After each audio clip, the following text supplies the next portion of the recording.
Seri Pelangi di Langit Singosari. Bunga di Kaki Gunung Kawi. Audiobook, novel silat.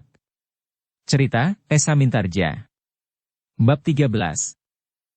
Pada taraf terakhir dari masa penempaannya itu, Mahisa Agni benar-benar memeras segenap tenaga yang mungkin di dalam tubuhnya.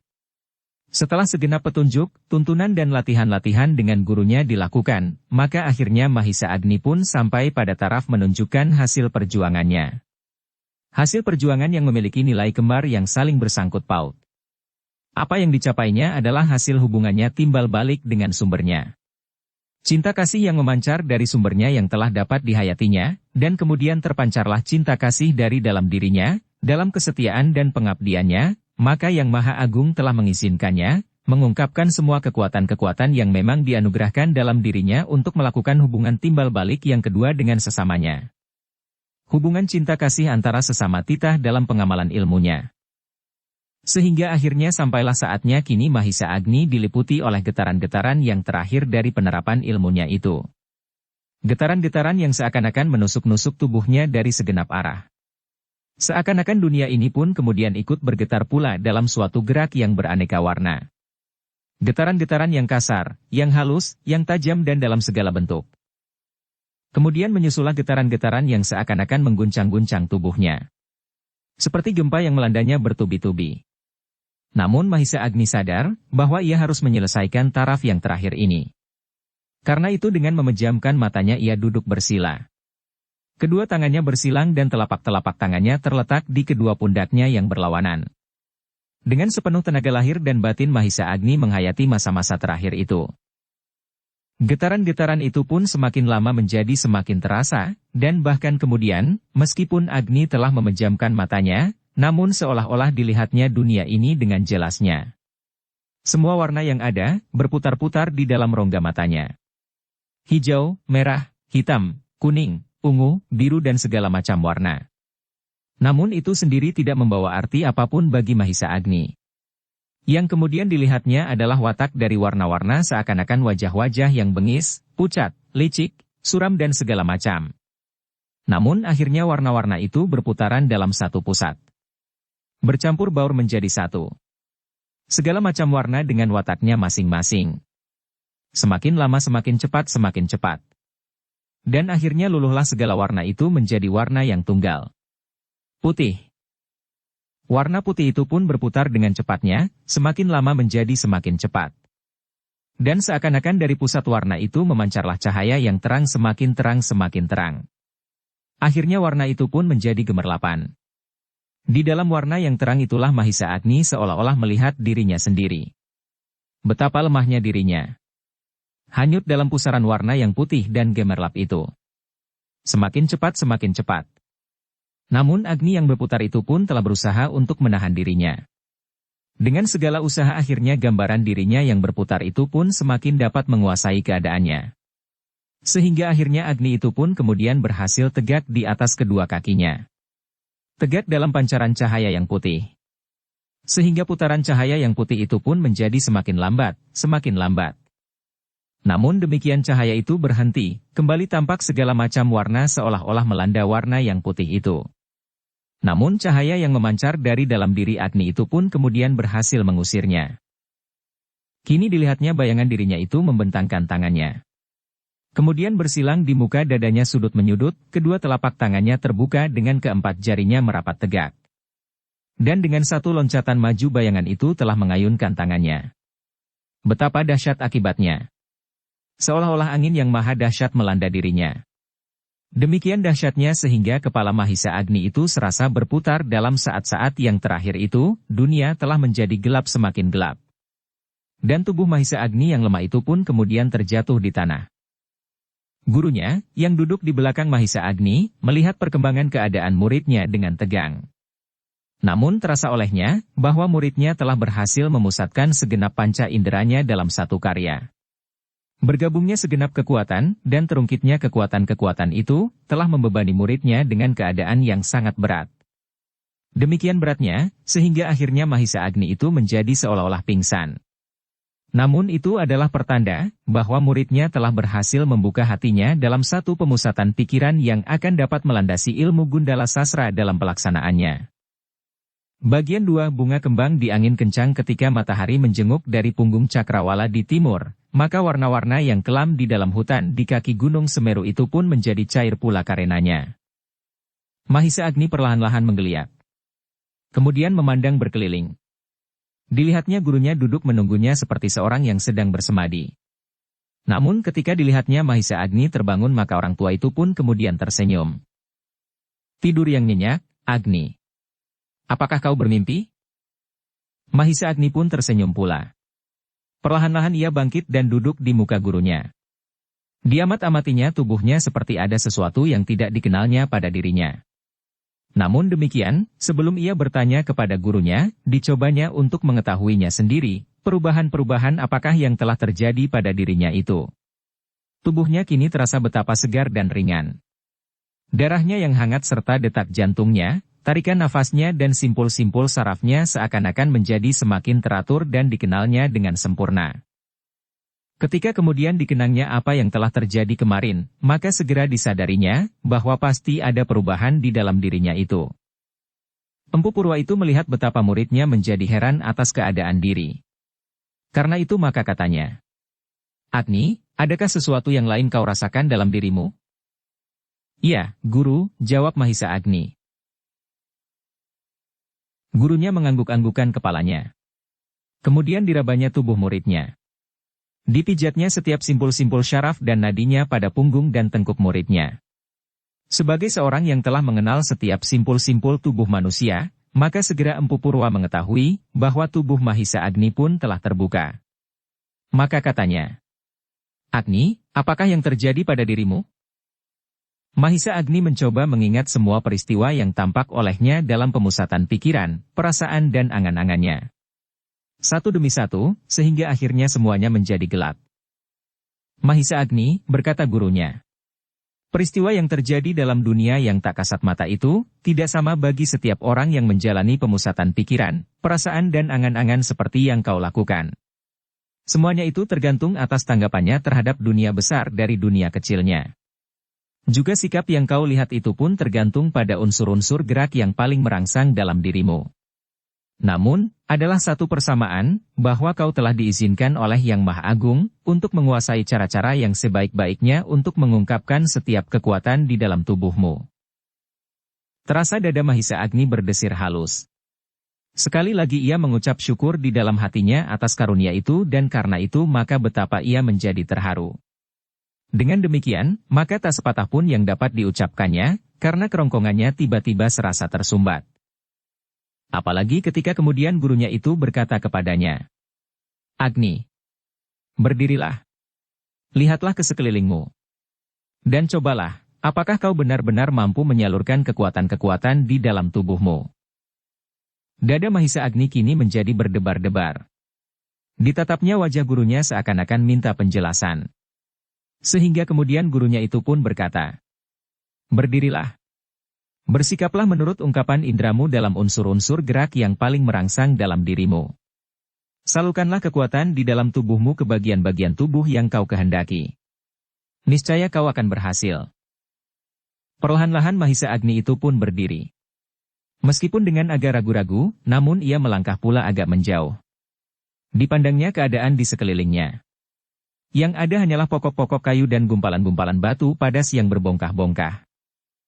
"Mulailah Agni," berkata gurunya. Mahisa Agni mengangguk dalam-dalam sambil menjawab, "Akan aku coba, Guru." Mahisa Agni itu pun kemudian berdiri tegak.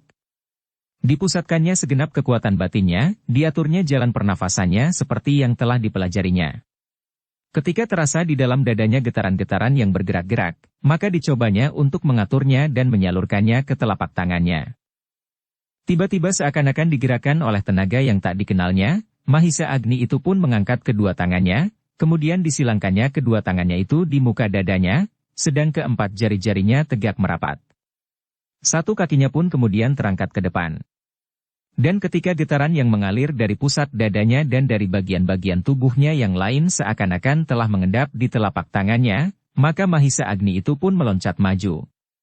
Dengan telapak tangannya ia memukul sebongkah batu padas yang telah menjadi kehitam-hitaman. Betapa dahsyat tenaganya. Batu itu pun seolah-olah meledak dan pecah berserakan. Mahisa Agni sendiri terkejut melihat akibat dari pukulannya. Namun ketika ia berpaling kepada gurunya, dilihatnya gurunya tersenyum. "Bagus Agni," berkata gurunya. "Sekarang lepaskanlah kekuatan-kekuatan itu dan salurkan kembali ke tempatnya." Maka Mahisa Agni itu pun meloncat maju. Dengan telapak tangannya ia memukul sebongkah batu padas yang telah menjadi kehitam-hitaman. Betapa dahsyat tenaganya. Batu itu pun seolah-olah meledak dan pecah berserakan. Mahisa Agni menarik nafas. Diangkatnya kedua tangannya merentang. Dan terasa otot-ototnya seakan-akan mengendur kembali. "Kau harus melatihnya setiap kali Agni," berkata gurunya. "Namun ingatlah bahwa ilmu itu, yang kau sebut untuk seterusnya Aji Gundala Sasra, bukan seperti permainan kanak-kanak yang dapat kau pamerkan setiap saat. Tekunilah dan dalamilah. Namun aku akan bergembira kalau kau tidak perlu mempergunakannya." Gurunya itu berhenti sesaat, kemudian katanya pula. "Agni, kelak apabila ilmu itu telah mapan di dalam tubuhmu, maka kau tidak akan memerlukan waktu lagi untuk melepaskannya. Sesaat saja, setiap kau kehendaki. Namun mudah-mudahan itu tidak akan terjadi." Mahisa Agni itu pun perlahan-lahan duduk kembali. Betapa dadanya seakan-akan bergolak. Berbagai perasaan merayap-rayap tak menentu. Bangga, gembira namun disadarinya pula tanggung jawabnya atas ilmunya itu. Dan wajah Mahisa Agni pun tertunduk karenanya. Namun pekerjaannya yang berat kini telah lampau. Masa pengasingan di hutan yang sepi itu pun telah lampau pula. Karena itu, maka akan datang masa berikutnya, kembali ke Panawijen dalam pergaulan antar manusia untuk mendapatkan kesempatan mengamalkan ilmunya dengan wajar dan bertanggung jawab. Matahari yang merayap di kaki langit itu semakin lama menjadi semakin tinggi pula. Empu Purwa yang masih saja duduk di atas batu padas itu pun kemudian berdiri. Dia matinya beberapa coretan pisau di sebatang pokok kayu. Dihitungnya setiap goresan dan kemudian katanya. 42. "Iya, kau telah tinggal di dalam hutan ini selama 42 hari Agni, selain hari-hari yang pernah kau tempuh untuk sampai ke tempat ini. Hari ini adalah hari yang ke-43. Mahisa Agni mengangguk-anggukan kepalanya. Telah cukup lama ia meninggalkan padepokan Panawijen. Meninggalkan sahabatnya Wiraprana. Ibunya dan gadis momongan ibunya, Ken Dedes. Dan tiba-tiba tumbuhlah perasaan rindu kepada padukuhannya itu. Meskipun demikian, Mahisa Agni menunggu apa yang akan dikatakan oleh gurunya. Ia mengharap bahwa gurunya itu akan membawanya pulang ke padepokan. Ternyata gurunya itu pun kemudian berkata, "Mahisa Agni, kita telah terlalu lama meninggalkan padepokan. Karena itu, apabila telah memungkinkan, pulanglah kau ke Panawijen. Padepokan itu telah hampir 3 bulan kesepian." Mahisa Agni menganggukkan kepalanya, jawabnya. "Guru, aku sebenarnya memang telah rindu pada padukuhan itu. Tetapi bukankah kita akan kembali bersama-sama?" Empu Purwa menggeleng lemah. Katanya, "Berjalanlah dahulu Agni. Aku masih akan singgah beberapa hari di tempat sahabat-sahabatku yang telah lama tak pernah aku kunjungi. Mumpung aku sampai di tempat ini pula. Namun tak ada soal yang penting. Aku hanya akan sekedar mengunjunginya. Bukankah kau berani berjalan sendiri?" Mahisa Agni tersenyum mendengar pertanyaan gurunya. Empu Purwa itu tersenyum pula. Hari itu adalah hari terakhir. Mahisa Agni seolah-olah berada di dalam pengasingan. Bersama gurunya mereka berdua pergi meninggalkan tempat itu. Tempat yang tak akan terlupakan bagi Mahisa Agni. Tempat ia menerima anugerah yang tak ternilai harganya bagi masa depannya. Tetapi mereka berdua tidak seterusnya berjalan bersama-sama. Gurunya itu pun kemudian memisahkan diri. Ia masih ingin mengunjungi sahabat-sahabatnya yang telah lama tidak pernah ditemuinya. Kini kembali Mahisa Agni berjalan seorang diri. Ditempuhnya jalan yang hampir 2 bulan yang lalu dilewatinya. Menyusur tepi rawa-rawa ke arah timur. Dan Mahisa Agni itu pun tidak takut lagi bertemu dengan orang timpang yang menamakan dirinya Empu Pedek. Menggelikan sekali. Betapa ia tidak mengenal orang yang timpang itu. Ia bergaul dengan gurunya hampir setiap saat. Namun dengan berjalan seakan-akan timpang ia telah menjadi pangling. Kini Mahisa Agni dapat berjalan jauh lebih cepat daripada saat ia datang. Jalan-jalan yang dilampauinya seakan-akan telah dikenalnya baik-baik, sehingga ia tidak perlu lagi bertanya-tanya kepada diri dan memilih-milih supaya tidak tersesat. Karena itu, maka waktu yang diperlukannya pun jauh lebih pendek dari waktu yang dipergunakannya dahulu. Maka karena itu pula, Mahisa Agni sebelum senja telah sampai ke padukuhan kecil yang dahulu dilewatinya pula. Padukuhan yang oleh penduduknya disebut Padukuhan Kajar. Tetapi ketika Mahisa Agni sampai di ujung padukuhan, ia menjadi heran. Matahari masih tampak di langit, walaupun sudah amat rendahnya, seakan-akan hinggap di punggung gunung. Namun padukuhan itu tampaknya sudah terlalu sepi. Tak seorang pun yang dapat ditemui oleh Mahisa Agni sebagaimana ia melihatnya dahulu. Penduduk padukuhan kecil yang rajin itu kini seakan-akan telah lenyap di telan hantu. Rumah-rumah yang kecil di padukuhan itu pun tampaknya tertutup rapat, seakan-akan menolak kedatangannya. Tetapi karena itu justru sangat menarik perhatian Mahisa Agni. Dalam waktu hampir 2 bulan ia tidak melihat perubahan apapun di padukuhan kecil itu, namun perubahan suasananya terasa sekali. Mahisa Agni masih saja berjalan menyusuri jalan berbatu-batu di tengah-tengah padukuhan itu. Ia menjadi berdebar-debar ketika dilihatnya sebuah pondok kecil di tepi jalan itu. Di dekat pondok itu dahulu ia bertanya kepada seorang tua yang ramah. Seorang tua yang berjanggut putih dan berambut putih. Apakah rumah itu rumah orang tua yang baik itu? Berpikir Mahisa Agni. Sesaat ia menjadi ragu-ragu. Namun kemudian katanya di dalam hati. Ah, aku sama sekali tak bermaksud jelek. Bukankah orang tua itu dahulu mengajak aku singgah ke rumahnya? Maka kemudian dengan ragu-ragu Mahisa Agni memasuki regol halaman itu dan perlahan-lahan berjalan melintasi beberapa pokok pohon samboja dan tempat-tempat sesaji, langsung menuju ke pintu rumah. Perlahan-lahan pula Mahisa Agni mengetuk pintu rumah itu. Sekali, 2 kali bahkan sampai 3 kali, suara ketukannya tidak mendapat sambutan. Namun telinga Mahisa Agni yang tajam mendengar langkah orang di dalam rumah itu. Gemersik dinding pintu dan nafas orang di balik pintu itu. Ah, seseorang telah mengintip dari balik pintu, katanya di dalam hati. Karena itu ia tidak mengetuk lagi. Ia menunggu, apakah kehadirannya akan diterima, atau tidak. Sesaat kemudian ternyata pintu itu terbuka. Benarlah dugaannya, rumah itu adalah rumah orang tua yang dahulu pernah memberinya beberapa keterangan. Namun ia menjadi heran ketika dengan tergesa-gesa orang itu bertanya. Ger, siapakah Angger ini? Aku Mahisa Agni, Bapak. Hampir 2 bulan yang lalu aku pernah lewat di padukuhan ini. Bukankah Bapak pernah memberi aku beberapa petunjuk untuk mencapai rawa-rawa di sebelah selatan? Orang tua itu mengingat-ingat sebentar. Kemudian katanya. Oh, iya. Aku ingat sekarang. Angger datang dari Gunung Kawi? Mahisa mengangguk sambil menjawab. Ya, Bapak. Marilah masuk, ajak orang itu. Dan sebelum Mahisa Agni menjawab, dengan serta-merta orang tua itu menarik lengan Mahisa Agni. Mahisa Agni tidak menolak.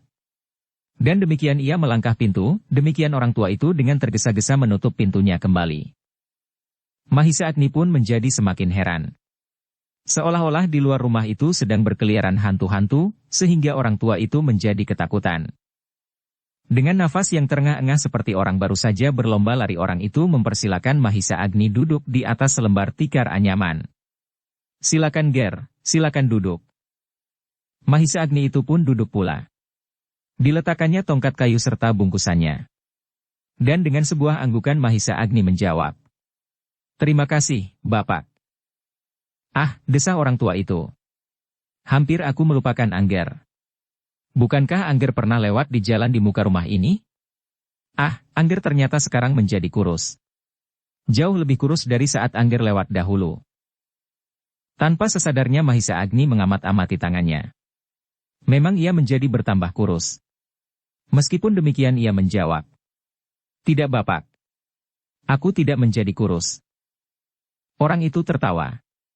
Tetapi tampaklah kegelisahan membayang di wajahnya. Namun demikian Mahisa Agni masih belum menanyakan sesuatu kepadanya. Orang tua itu pun kemudian pergi sesaat ke belakang. Ketika ia kembali dibawanya 2 bumbung legen. Diserahkannya. Marilah Ger, barangkali Angger haus. Mahisa Agni menerima bumbung itu. Alangkah segarnya setelah hampir 3 bulan tak pernah dihirupnya minuman, selain air. Air dingin. Kini legen yang manis. Namun kegelisahan orang tua itu ternyata mempengaruhi perasaan Mahisa Agni. Ia pun menjadi gelisah pula. Apakah kehadirannya itu tidak berkenan di hati orang tua itu? Atau ada sesuatu yang lain? Karena itu, akhirnya Mahisa Agni tidak dapat menahan diri lagi, sehingga kemudian katanya, "Bapak, alangkah sepi padukuhan ini. Masih jauh menjelang senja, rumah-rumah sudah tertutup rapat. Di jalan padukuhan ini, aku sudah tidak menjumpai seorang pun yang berjalan. Jangan berjalan, di halaman pun tak aku lihat seseorang." Orang tua itu mengerutkan keningnya. Kemudian setelah berdiam diri beberapa saat ia menjawab, "Untunglah Angger tak bertemu seseorang?" Mahisa Agni menjadi semakin heran. Karena itu ia menyahut, "Kenapa?"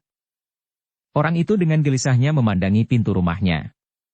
Setelah sesaat ia berdiam diri, maka jawabnya perlahan-lahan sekali seakan-akan ia sedang mengucapkan sebuah rahasia yang tak boleh didengar oleh orang lain, katanya. "Padukuhan ini sebenarnya tidak sesepi sekarang ini, Ngger." Mahisa Agni mengangguk. Memang pada saat ia lewat dahulu, dilihatnya penduduknya yang rajin dan ramah. Rumah-rumah terbuka lebar dan anak-anak bermain-main di halaman. Maka didengarnya orang tua itu berkata selanjutnya, "Namun saat ini padukuhan yang kecil ini sedang mengalami ketakutan." Mahisa Agni mengerutkan keningnya. Ia sudah menyangka bahwa sesuatu yang tidak wajar pasti sudah terjadi. Maka Mahisa Agni itu pun kemudian bertanya, "Apakah yang mencemaskan penduduk padukuhan ini?" "Terkutuklah anak itu," desis orang tua itu. Tetapi dengan cemasnya ia berkali-kali menatap daun pintu lereknya. Katanya selanjutnya, "Bersedihlah ibunya yang telah melahirkannya dan menyesallah padukuhan ini, yang telah memberinya kesempatan untuk dibesarkan. Karena akhirnya, terkutuklah anak itu." "Kenapa?" bertanya Mahisa Agni mendesak. "Anak itu sebenarnya bukan anak yang jahat," sahut orang tua itu. "Ia adalah salah satu dari anak-anak keluarga padukuhan ini. Seperti anak-anak yang lain, ia adalah anak yang rajin dan bekerja dengan tekun membantu orang tuanya. Tetapi ketika ia menginjak umur 11-12 tahun, anak itu dibawa oleh pamannya ke rantau. Ternyata di sana bertemulah anak itu dengan seorang guru. Terkutuk pulalah guru itu. Itulah sebabnya maka anak itu menjadi jahat. Diajarinya oleh gurunya ilmu-ilmu yang kasar. Berkelahi dan bertempur. Oh, alangkah jahatnya ilmu itu. Kenapa seseorang mesti belajar berbuat hal-hal semacam itu? Kenapa seseorang mesti melatih diri untuk berbuat kekasaran antara sesama? Aku benar-benar tidak mengerti." Dan beberapa orang ternyata telah melakukannya. Di antaranya anak itu. Dan ia kemudian menjadi sakti pula karenanya. Dan kesaktiannya itulah yang menjadikan anak itu seperti anak yang gila. Mahisa Agni mendengar kata demi kata itu dengan wajah yang tunduk. Inilah salah satu contoh dari seorang anak muda yang lepas kendali. Anak muda yang memiliki kesaktian, namun kesaktiannya itu akhirnya telah menakut-nakuti orang di sekitarnya. Tiba-tiba ia merasa bahwa ia telah dihadapkan pada satu cermin di mana ia dapat melihat dirinya sendiri. Dalam pada itu orang itu berkata seterusnya, "Siang malam aku berdoa mudah-mudahan dilenyapkanlah ilmu-ilmu semacam itu dari dunia ini, sehingga kami, orang-orang lemah ini akan dapat menikmati hidup kami dengan tenteram." Mahisa Agni mengangguk-anggukan kepalanya. Meskipun ia sadar bahwa kata-kata itu sama sekali tidak ditunjukkannya kepadanya, namun ia merasa perlu juga untuk menjawab. Katanya, "Bapak, yang salah menurut hematku bukan ilmunya. Tetapi karena ilmu itu dimiliki oleh seseorang, maka segala sesuatu tergantung sekali kepada orang itu. Ia dapat memanfaatkan ilmunya untuk tujuan-tujuan yang sebaliknya. Mempergunakan ilmunya untuk tujuan-tujuan yang baik. Apakah tujuan yang baik itu? Dapatkah tujuan yang baik itu dilandasi oleh kekerasan dan kekasaran semacam itu?" Mahisa Agni mengangguk-anggukan kepalanya. Namun sebelum ia sempat menjawab, ia pun menjadi terkejut. Seorang perempuan yang telah melampaui umur setengah abad, berlari terjingkat-jingkat dari ruang dalam. Kemudian dengan cemasnya ia berbisik, "Kiai, oh Kiai, jangan sekali-kali menyebut-nyebut tentang anak itu. Lihatlah, ia lewat di jalan di muka rumah kita. Aku telah mengintipnya dari dapur. Orang tua itu pun tiba-tiba menjadi pucat. Dengan gemetar ia merangkak ke dinding rumahnya. Setelah ditemukannya sebuah lubang di antara anyaman dindingnya, maka ia pun mengintip pula. Oh, apakah ia anak hantu, desisnya. Jangan Kiai, potong perempuan tua, yang ternyata adalah istrinya. Ia tahu apa yang diucapkan oleh setiap orang tentang dirinya. Orang itu masih mengintip dari lubang dinding. Dan tiba-tiba Mahisa Agni pun ingin mengintip pula. Ia ingin melihat orang yang telah menakut-nakuti seluruh padukuhan ini. Karena itu pun segera Mahisa Agni mencari lubang pula di antara anyaman. Dan sebenarnya lah, dilihatnya seorang laki-laki lewat di jalan di muka rumah itu. Meskipun tidak begitu jelas, namun Mahisa Agni dapat melihatnya, seorang anak muda yang bertubuh tinggi tegap berdada bidang. Namun ia tidak dapat mengenal wajah anak muda itu dengan cermat. Oh, ampun, tiba-tiba orang tua itu berdesis. Mereka melihat orang yang mereka takuti itu berhenti di depan regol halaman. Sesaat diamat-amatinya regol itu, kemudian dilontarkannya pandangan matanya yang tajam itu ke pintu rumah. Mahisa Agni yang ikut serta mengintip itu pun ikut berdebar-debar pula. Didengarnya dengan jelas, nafas orang tua itu tersengal-sengal, bahkan perempuan tua di belakangnya itu pun telah menjadi semakin pucat. Tetapi orang tua itu kemudian menarik nafas dalam-dalam. Ternyata anak muda yang mereka takuti itu tidak masuk ke halaman. Setelah ia berhenti dengan ragu-ragu, maka kemudian anak muda itu meneruskan langkahnya menyusuri jalan-jalan padukuhan tempat kelahirannya. Oh, desis orang tua itu pula. Diselamatkannya kita oleh dewa-dewa. Meskipun demikian, seakan-akan ia masih belum percaya pada penglihatannya, sehingga untuk beberapa lama masih saja ia berjongkok mengintip. Baru setelah ia yakin bahwa orang yang mereka takuti itu telah pergi, maka beringsutlah orang tua itu dari tempatnya, kembali duduk di atas tikar anyaman sambil mempersilakan Mahisa Agni. Duduklah, Nger. Mahisa Agni pun kemudian duduk kembali di tempatnya. Dilihatnya laki-laki tua itu masih gelisah dan cemas. Namun ia mencoba tersenyum. Katanya, "Sudahlah Nyai, pergilah ke dapur. Anak itu telah pergi." Perempuan itu menyahut, "Jangan membicarakannya. Ia akan mendengarnya. Dan ia akan datang kemari." Laki-laki itu tidak menjawab. Dipandanginya istrinya sampai di balik dinding. Kemudian setelah istrinya itu tidak kelihatan lagi, maka katanya, "Semua orang menjadi sedemikian ketakutan sampai orang tidak berani menyebut namanya. Ternyata istriku juga dan aku agaknya akan menjadi takut pula." "Siapakah namanya?" Tiba-tiba saja Mahisa Agni melontarkan pertanyaan itu. Orang tua itu terkejut mendengar pertanyaan Mahisa Agni.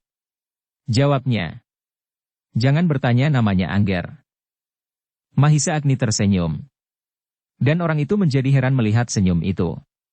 Katanya, "Aku tidak sedang berolok-olok, Nger. Aku berkata sebenarnya. Bapak tadi telah mengutuknya. Kalau ia mengetahui setiap orang yang memerkarakan dirinya, kenapa ia tidak singgah kemari dan mempersoalkannya?" Laki-laki itu menganggukkan kepalanya. Jawabnya, "Mungkin Angger benar." "Aku pasti Bapak," sahut Mahisa Agni.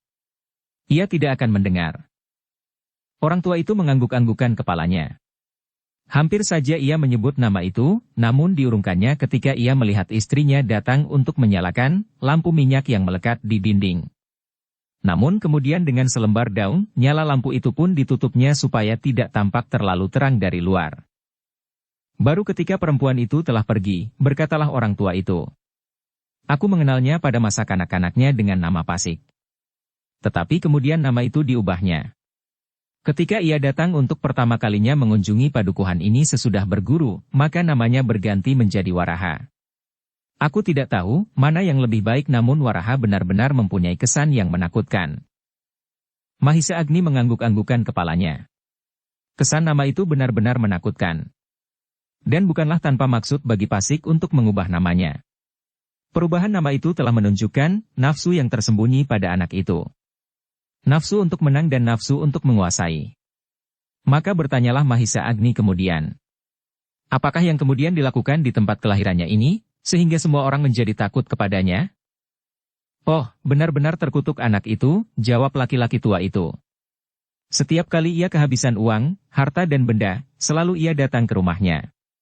Mula-mula ayahnya lah yang diperas habis-habisan. Namun setelah ayahnya tidak memiliki apapun lagi, maka menjalarlah kepada tetangga-tetangganya. Apa saja yang diinginnya, diambilnya tanpa menghiraukan orang yang memilikinya. Perhiasan dan kekayaan-kekayaan lain yang kami kumpulkan sedikit-sedikit dengan kerja keras. Bahkan kemudian apabila diinginnya, sampai juga akhirnya pada anak-anak gadis dan perempuan-perempuan yang telah bersuami sekalipun. Mahisa Agni benar-benar tertarik pada cerita itu. Karena itu maka katanya pula. Tidak adakah seorang pun yang dapat mencegah perbuatan itu? Oh Nger. Ia adalah seorang yang sakti. Dan ia tidak selalu datang sendiri.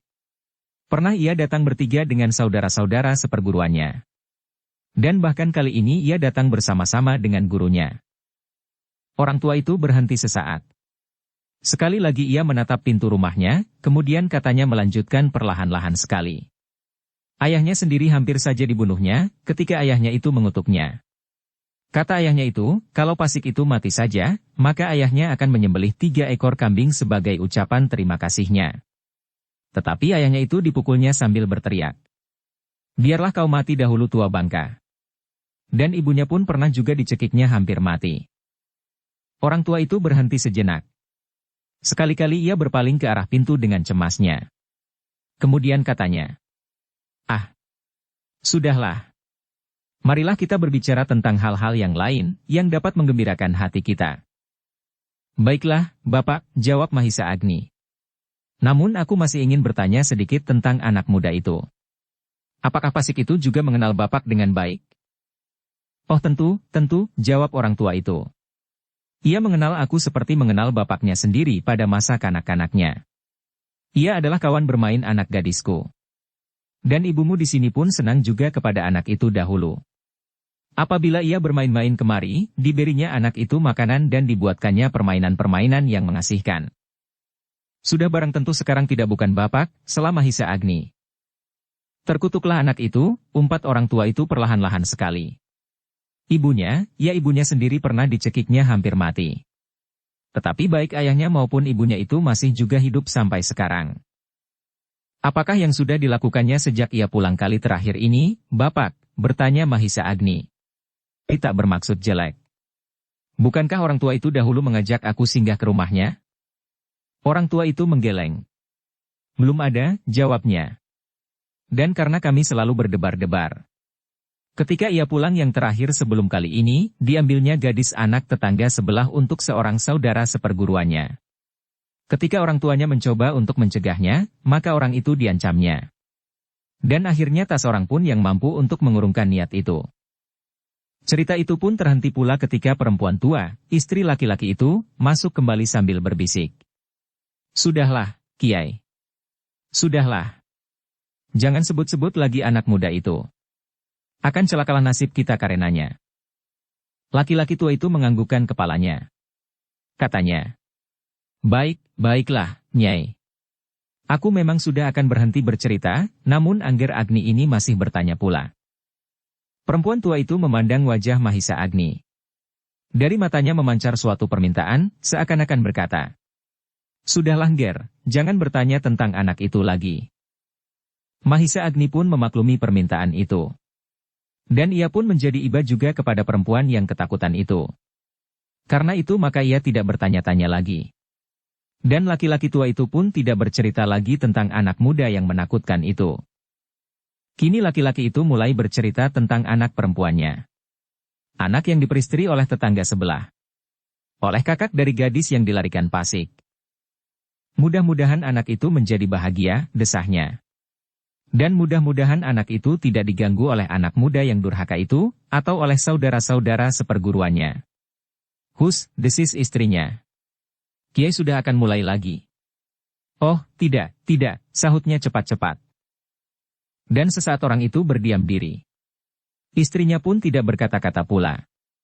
Dengan demikian maka ruang itu menjadi sepi. Namun betapa terkejutnya mereka itu bertiga, lebih-lebih lagi laki-laki tua beserta istrinya, ketika tiba-tiba didengarnya di muka pintu rumahnya suara tertawa perlahan-lahan, namun terasa getarannya memukul-mukul dada. Suara tertawa itu seolah-olah menyusup ke dalam rumah kecil itu dan melingkar-lingkar bergelombang. "Mati aku," desis laki-laki tua itu. Sedang istrinya tiba-tiba saja menjadi gemetar seperti orang kedinginan. Terbata-bata ia berkata, "Oh Kiai, Kiai, kau telah membunuh diri dan membunuh seluruh keluarga kita. Aku sudah bilang, jangan kau memperkatakannya." Laki-laki itu pun menjadi gemetar. Mulutnya seakan-akan tersumbat. Ketika didengarnya pintu rumah itu diketuk perlahan-lahan, perempuan tua itu dengan lemahnya terduduk di lantai sambil gemetar. "Selamat sore Kiai," terdengar sapa halus di belakang pintu rumah itu. Namun suami istri itu benar-benar seperti orang yang kehilangan tenaga. "Kiai," sekali lagi terdengar suara di belakang pintu. "Bukalah." Laki-laki tua itu masih terduduk di tempatnya. Mulutnya bergerak-gerak tetapi suaranya tak terdengar. "Bukalah, Kiai," suara di luar menjadi semakin keras. Dan orang tua itu pun terkejut. Jawabnya terbata-bata. "Ya, Yang Ger. Ya. Ya aku buka." Namun ia masih belum bergerak juga. Tiba-tiba terdengarlah pintu rumah itu berderak. Dan sebelum orang tua itu membuka pintunya, maka pintu rumah itu pun telah terbuka. Ternyata orang yang berdiri di luar rumah itu sama sekali tidak sabar lagi menunggu laki-laki itu membuka pintunya. Mahisa Agni pun menggeser duduknya pula menghadap pintu. Karena itu dilihatnya dalam cahaya lampu yang remang-remang seorang anak muda yang gagah masuk ke dalam rumah itu. "Selamat sore, Kiai," sapanya sambil membungkukkan kepalanya. Suami istri itu benar-benar telah menjadi gemetar. Meskipun demikian laki-laki itu menjawab dengan kata-kata yang parau dan bergetar. "Selamat malam Ger, selamat sore." Anak muda itu tersenyum. Diraihnya selembar daun yang menutup cahaya lampu minyak di dinding. Karena itu maka ruangan itu pun menjadi semakin terang. Kini Mahisa Agni dapat melihat anak muda itu dengan jelas. Dilihatnya setiap garis di wajahnya. Wajah yang keras, namun tidak sedemikian bengis seperti yang disangkanya. Bahkan anak itu kelihatan tampan pula. Dengan tersenyum ia maju beberapa langkah dan kemudian ikut duduk pula di antara mereka. Kemudian anak muda yang mengubah namanya sendiri menjadi Waraha itu tersenyum. Katanya, "Ah, sudah lama aku tidak berkunjung kemari Kiai." Orang tua itu menjadi semakin gemetar. Namun ia menjawab pula, "Ya, Yang Ger." Anak muda itu tertawa. Katanya, "Tetapi Kiai dan Nyai ternyata awet muda." Laki-laki tua itu pun mencoba untuk tertawa. Namun tampaklah betapa masamnya. Dan wajah-wajah yang pucat itu menjadi semakin pucat ketika anak muda itu berkata, "Ah, ternyata Kiai dan Nyai selama ini tidak pernah melupakan aku. Setiap pembicaraan Kiai selalu masih menyebut-nyebut namaku." Kata-kata itu seolah-olah ledakan petir di atas rumah yang kecil itu. Laki-laki tua dan istrinya menjadi semakin menggigil karenanya, sehingga mereka tidak dapat mengucapkan sepatah kata pun lagi. Anak muda itu kemudian memandang berkeliling ruangan itu. Ketika matanya hinggap di wajah Mahisa Agni, maka anak muda itu tersenyum. Dengan ramah ia bertanya kepada laki-laki tua itu, "Kiai, siapakah tamu Kiai ini?" Laki-laki itu terkejut. Sesat ia menjadi bingung, namun kemudian ia menjawab, "Mahisa Agni Ger, namanya Mahisa Agni." Pasik yang menamakan diri Waraha itu mengangkat alisnya. Katanya, "Nama yang baik. Mahisa Agni." Kemudian kepada Mahisa Agni ia bertanya, "Kisanak, dari manakah Kisanak datang?" Mahisa Agni menjadi heran. Anak muda ini tampaknya cukup sopan. Karena itu ia menjawab dengan sopan pula, "Aku datang dari Gunung Kawi, Kisanak."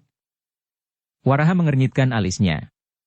Kemudian katanya, "Jauh sekali. Apakah keperluan Kisanak?" "Aku adalah seorang perantau," sahut Mahisa Agni. Anak muda itu tersenyum sambil mengangguk-anggukan kepalanya.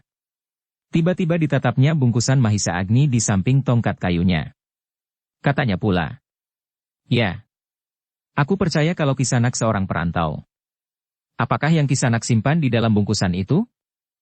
"Oh," desah Agni. "Bukan apa-apa. Hanya sekedar kain usang." Laki-laki muda yang gagah itu mengangguk-anggukan kepalanya. Kemudian dengan sopan pula ia berkata, apakah aku boleh melihatnya? Mahisa Agni menjadi terkejut dan heran. Anak muda itu mengucapkan kata-katanya dengan sopan, namun apa yang akan dilakukan benar-benar bukan suatu pekerjaan yang sopan.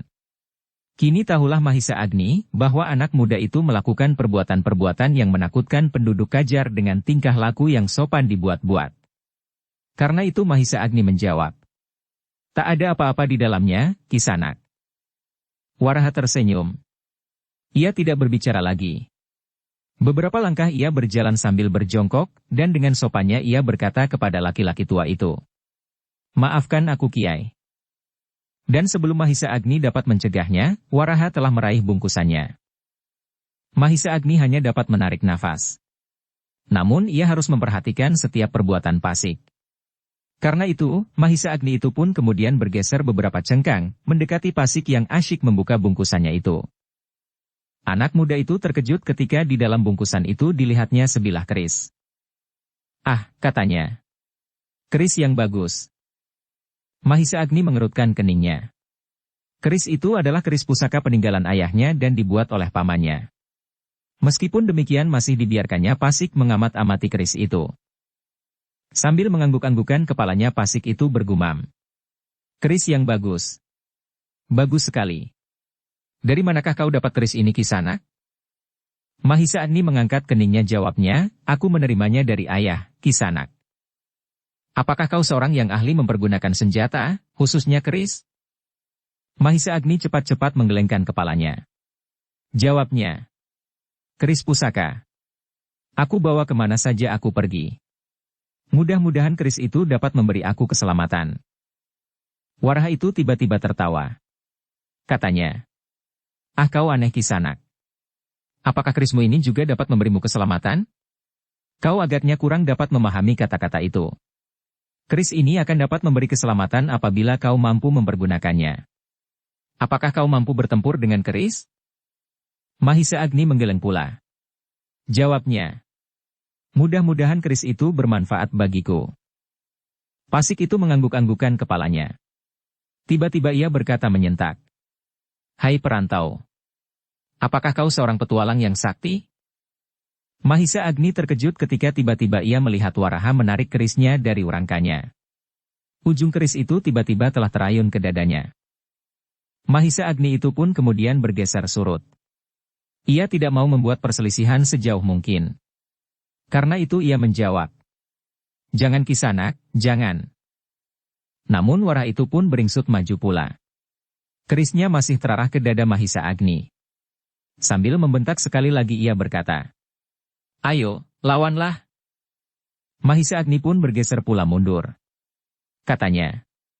Jangan Kisanak. Jangan. Tiba-tiba Waraha itu tertawa. Tertawa sepuas-puasnya. Katanya. Sebaiknya kau tidak usah membawa senjata.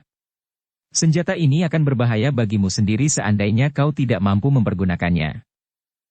Mahisa Agni itu pun menjadi heran. Apakah maksud Waraha dengan kata-katanya? Tetapi ia tidak boleh lengah. Ketika ia berpaling ke arah sepasang orang-orang tua itu, maka Mahisa Agni menjadi iba. Keduanya telah menggigil seperti orang kedinginan. Demikian takutnya sehingga perempuan tua itu berpegangan suaminya erat-erat. Waraha itu pun kemudian menyarungkan keris itu ke dalam rangkanya. Kemudian dengan rapi keris itu dikembalikan ke dalam bungkusannya pula. Dan kini kembali wajah Pasik itu menjadi jernih. Dengan sopan ia berkata, Kisanak. Ternyata keris itu sedemikian bagusnya. Aku belum pernah melihat keris sebagus itu. Apakah Kisanak benar-benar memerlukannya? Tentu, sahut Mahisa Agni cepat-cepat. Keris itu adalah pusaka peninggalan ayahku. Dan keris itu akan dapat memberi aku ketenangan. Waraha itu mengangguk-anggukan kepalanya. Kemudian dipandangnya wajah Mahisa Agni yang tunduk. Ketika Waraha itu berpaling ke arah laki-laki tua dan istrinya, ia tertawa. Katanya, maafkan aku Kiai dan Nyai. Aku tidak ingin menakut-nakuti kalian. Aku hanya bermain-main saja. Dan tiba-tiba kepada Mahisa Agni ia berkata, Kisanak. Aku ingin kerismu itu. Mahisa Agni sudah menyangka bahwa Pasik itu menginginkan kerisnya. Karena itu ia tidak terkejut. Meskipun demikian ia menjawab. Jangan Kisanak.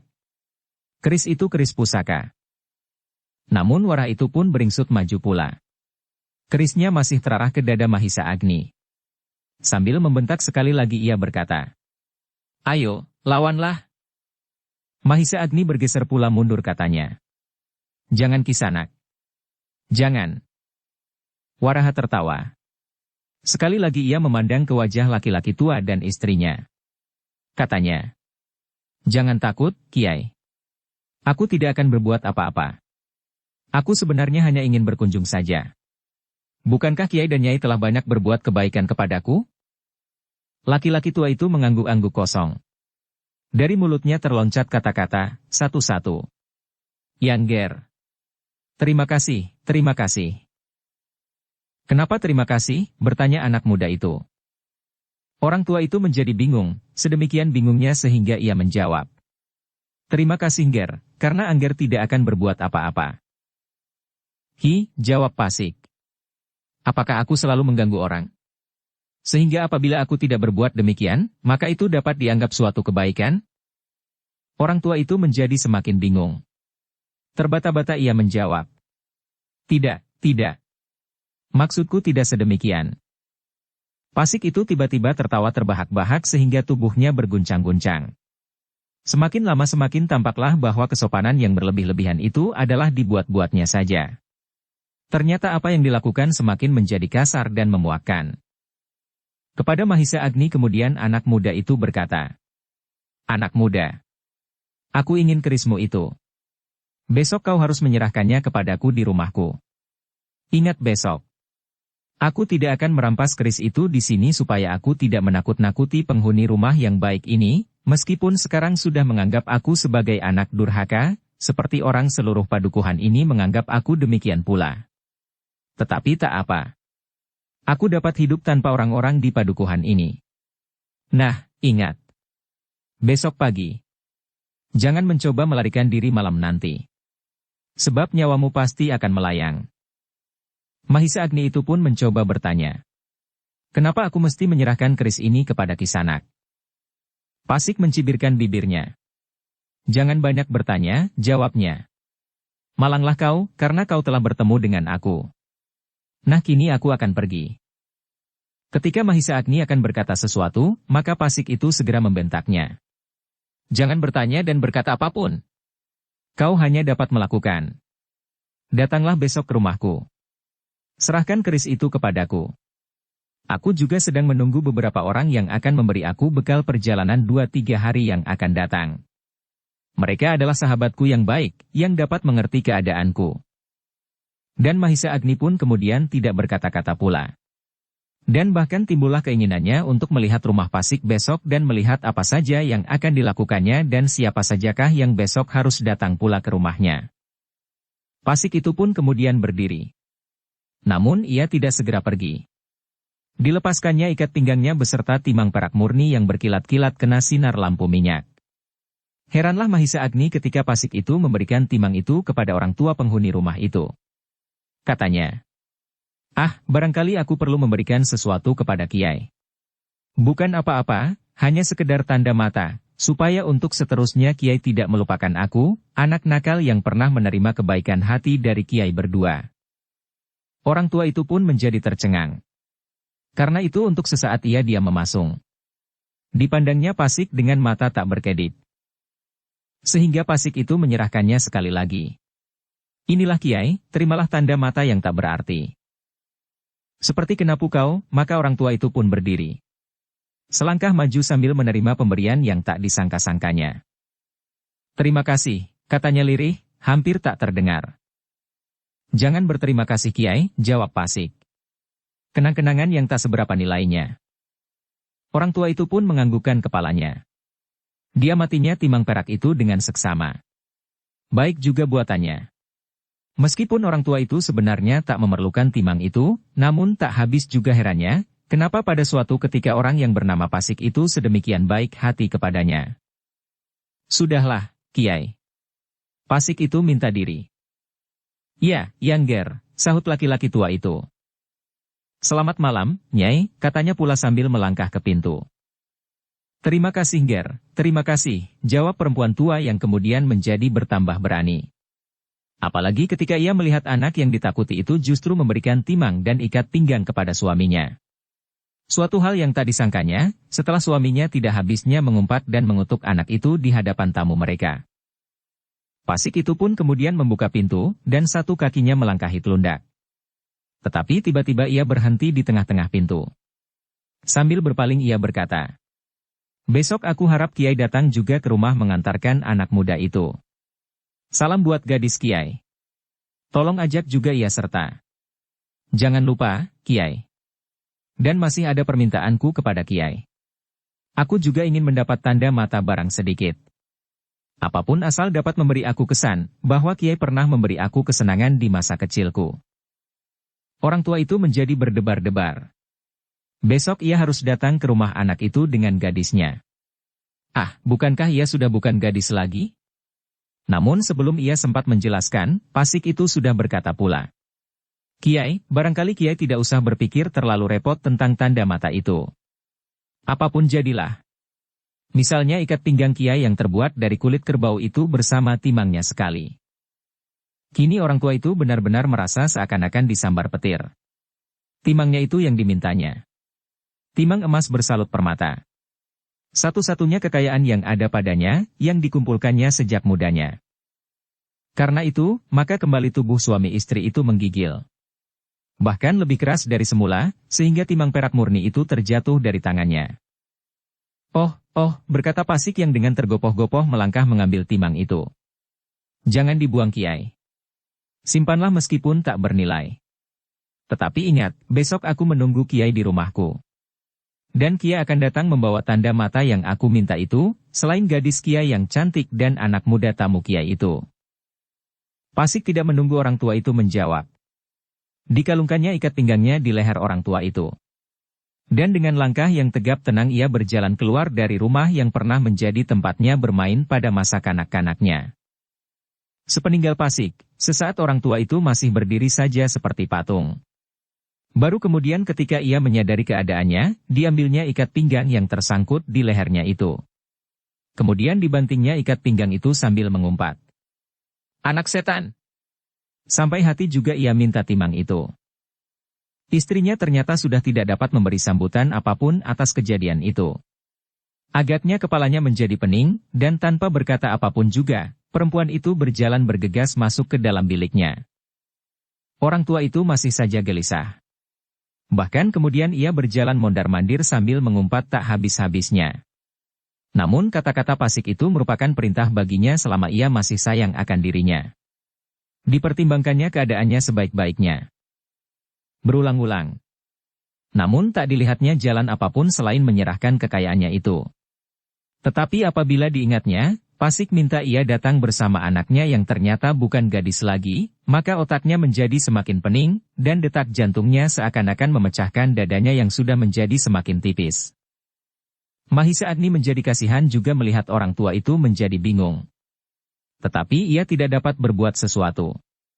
Meskipun demikian dicobanya juga untuk mengurangi penderitaan perasaan itu. Katanya bertanya, Kiai, apakah setiap perintah itu harus dipenuhi? Orang tua itu mengerutkan keningnya. Desahnya. Kalau tidak, maka aku tidak akan menjadi gila seperti ini. Bagaimanakah kalau sekali-kali permintaan itu ditolak, bertanya Mahisa Agni pula. Belum pernah seseorang berbuat demikian sejak Carup terbunuh. Dada Mahisa Agni berdesir mendengar jawaban itu. Kalau demikian maka Pasik itu sudah melangkah terlalu jauh sehingga telah jatuh korban karena tangannya.